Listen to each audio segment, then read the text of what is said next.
কোনো ভূমিকা না, একদম সময় নষ্ট না করে ডাইরেক্ট রেসিপিতে চলে যাচ্ছি। নমস্কার বন্ধুরা, আমি অপালার রান্নাঘরে আপনাদের সকলকে স্বাগত জানাই। আজ এই দারুণ স্বাদের চিকেনের রেসিপিটা আপনাদের সঙ্গে শেয়ার করতে চলেছি। প্রথমেই 3টে মিডিয়াম সাইজের পেঁয়াজ নিয়ে নিয়েছি, সেটাকে কুচি কুচি করে কেটে নিচ্ছি।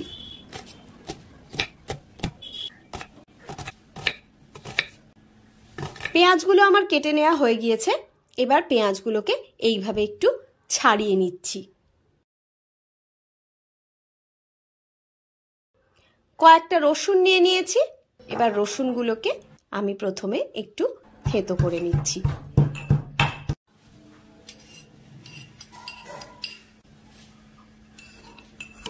রসুনটা থেতো করে নেওয়া হয়ে গিয়েছে। একেবারে মিহি পেস্ট আমার করার প্রয়োজন নেই। একটা বাটি নিয়ে নিয়েছি, তাতে আমি 1.5 কাপ জল নিয়ে নিচ্ছি। এবার এই 1.5 কাপ জলের মধ্যে যে রসুনটা আমি থেতো করে রেখেছিলাম সেটাকে গুলিয়ে নিচ্ছি। এই জলটা আমার পরে কাজে লাগবে। 2টো টমেটো নিয়ে নিয়েছি, টমেটোগুলোকে অর্ধেক করে আমি কেটে নিচ্ছি এইভাবে। এখানে আমি 1.5 কেজি চিকেন নিয়ে নিয়েছি। চিকেনটাকে প্রথমে ভালোভাবে ধুয়ে পরিষ্কার করে নিয়েছি। চিকেনটাকে ম্যারিনেট করার জন্য দিয়ে দিচ্ছি 1 টেবিল চামচ আদা বাটা, 1/2 টেবিল চামচ কাশ্মীরি লঙ্কার গুঁড়ো, 1 চা চামচ হলুদ গুঁড়ো আর স্বাদ মতো নুন। এবার এই সবগুলোকে দিয়ে চিকেনটাকে একটু ভালোভাবে আমি মেখে নিচ্ছি। চিকেনটা মেখে নেওয়া হয়ে গিয়েছে। এবার এই চিকেনটাকে একটা প্রেসার কুকারের মধ্যে আমি দিয়ে দিচ্ছি। আমার প্রেসার কুকারের সাইজটা একটু ছোট হয়ে গিয়েছে এক্ষেত্রে। সব চিকেনগুলো প্রেসার কুকারের মধ্যে দিয়ে দিয়েছি। এবার এর ওপরে যে পেঁয়াজগুলো কুচিয়ে রেখেছিলাম সেগুলোও দিয়ে দিচ্ছি। এবার কেটে রাখা 2টো টমেটো সেটাও এর মধ্যে আমি দিয়ে দিলাম। আর আগে থেকে যে জলটার মধ্যে রসুন গুলিয়ে রেখেছিলাম সেই জলটা রসুন সমেত এর মধ্যে দিয়ে দিলাম। দিয়ে দিচ্ছি 4টে গোটা কাঁচা লঙ্কা। ঝালটা আপনারা নিজেদের মতন বুঝে দেবেন। এবার প্রেসার কুকারটা বন্ধ করে গ্যাসের ফ্লেমটাকে হাই রেখে আমি 10 মিনিটের জন্য এটাকে বসিয়ে দিচ্ছি।